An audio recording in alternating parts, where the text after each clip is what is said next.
د اسلامي امارت لخوا پر دولتي کارمانانو معاشونه رښتیا بند شوي او بنديږي.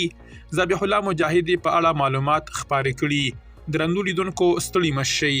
د اسلامي امارت ویاند ذبیح الله مجاهد پر خپل ایکس لیکلي د اسلامي امارت د مالیې وزارت ډاډ ورکړی چې د روانې په سلواغې میاشت کې به د ټولو 1,400,000 کارمانانو تنخواوې ورکړل شي. اسلامي امارت دغه اعلان د افغانستان انټرنیشنل د راپور له خپرېدو وروسته کړی.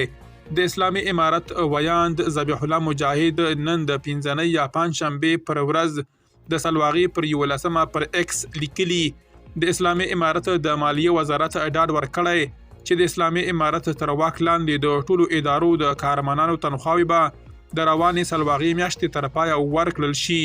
مجاهد وړاندې لیکلي چې هیڅ څوک دې په دې اړه اندېښنه نه کوي. تېره ورځ افغانستان انټرنیشنل پښتو د خپلو سرچینو له خولې راپور ورکړی و چې د امریکا له لوري د مرستو له ځنډولو وروسته اسلامي امارت خپلو ټولو کارمانانو ته ویلي چې میاشتنۍ تنخواوې د 3 میاشتو لپاره ځنډول شوي دي. خو د پنځنۍ یا پنجشنبې پر ورځ د اسلامي امارت ویاند بیرته اعلان وکړ چې خپلو کارمانانو ته ځکه تنخواوې پر وخت ورکوي چې د افغانستان کورنۍ بودیجه د بهرنیو مرستو په بندیز پورې اړه نه لري. د اسلامي امارت د بیلابیلو ادارو کارمانانو افغانستان انټرنیشنل ته ویلي چې د دغو ادارو لوړپوړو چارواکو په رسمي ډول ورته ویلي چې د راتلونکو 3 میاشتو تنخواوې یې نشي ورکولی.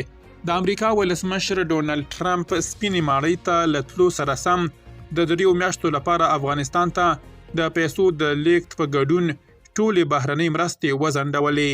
د امریکایي مرستو له ځنډېدو سره په افغانستان کې بازارونه کاواکه شوي او د ډالرو پر وړاندې د افغانۍ ارزښت غورځېدلی چې اسلامي امارت یې په مهارولو کې پاتې راغلی. درنو لیدونکو له مالتیا مو مننه.